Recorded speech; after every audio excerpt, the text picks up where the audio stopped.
The French have an expression called noblesse oblige, and it means the obligation of nobility. It is they're given duty to serve the country of which they reign over. And it was a good idea, I guess, until the time of the Jacobins and the French Revolution, where the monarchy lost their heads, literally. And Paris was a bloodbath. And it was one of those times where, as the Baron von Rothschild said, the time to buy is when there is blood in the streets. And so he bought all of Paris. He bought all of the land and the properties of the monarchs and of the nobility. But there's another way to look at this, and that is the understanding of that responsibility of governance which comes from the divine hierarchy. And it is a different kind of understanding that's not an obligation but a calling. And the distinction there is really powerful. So we are called to serve. And in that service, there is not a will to power, but a will to express compassion and sympathy in the context of an organized society. And that's not what we see here today. In our world, we see a bureaucracy which does not seek to serve, but only to sustain itself.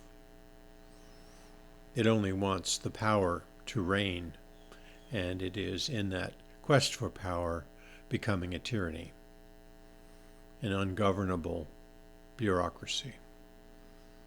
And so we are left with, okay, well, what do we do? Well, I think it is a personal issue at this point.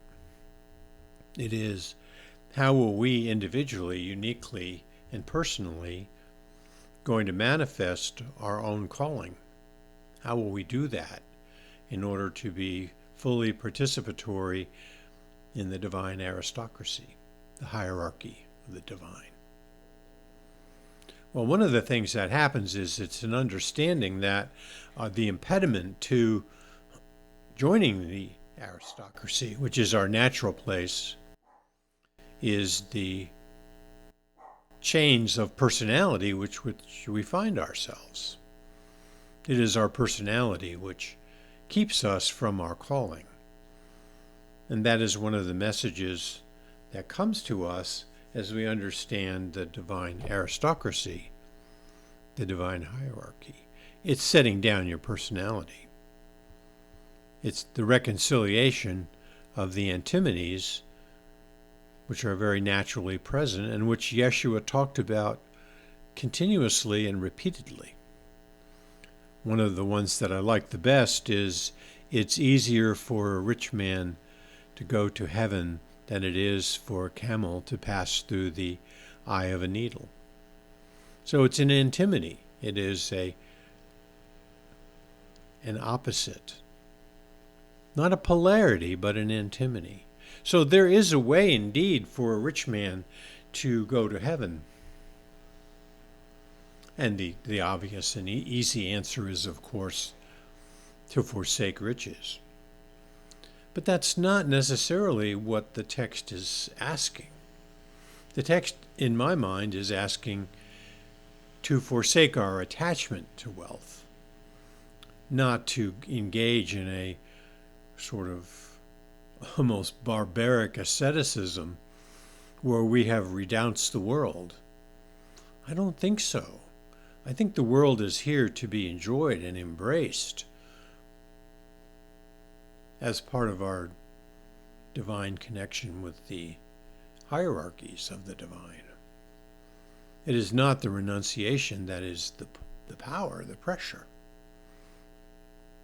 It is in the cooperation and sympathy, which comes from non-attachment, not being attached to your riches.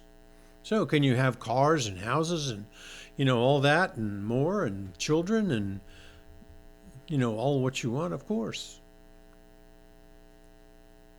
But it is the attachment that's the issue.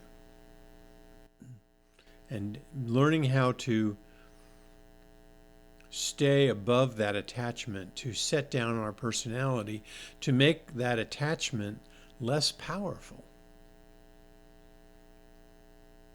And to do that with knowledge and understanding. What is it that we are attached to? There's a great story of St. Francis of Assisi. He went to Egypt to witness, as it were, to testify before the Sultan of Egypt. And he trekked to Egypt. Not an easy trek, by the way. And he of course, came back and he was not successful. But when he came back, he found that all of his monks, the members of his community, have decided to tidy the place up. They cleaned it up. They organized everything. And so when he came back, he covered himself with ashes because he realized what they had done. They had become attached to what they were participating in a way that was affecting their personalities. He was trying to say, no, I want to be not constrained by the material world. And they were trying to organize the material world. It's kind of a funny story. As St. Francis of Assisi covered himself with ashes. Like that.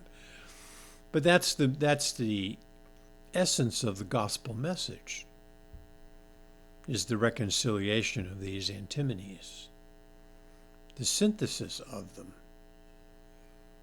And so we see that repeatedly in the teachings of Yeshua. And you see it in not in the polarity of good versus evil, which is the realm of God, but it is in the everyday reconciliations of faith and reason. Can they be reconciled? Can they be synthesized? Absolutely. But it is going to occur in a context of a divine understanding, not of a philosophical understanding or a rational understanding. The antinomies of faith and reason can be resolved, and they were resolved in intuition in many other ways as we set down our material concerns and our intellectual concerns. We are then able to make those synthesis, those reconciliations, those adoptions of a new way of being, a third way. And that's the challenge of the Gospels, is to begin to see that and understand that.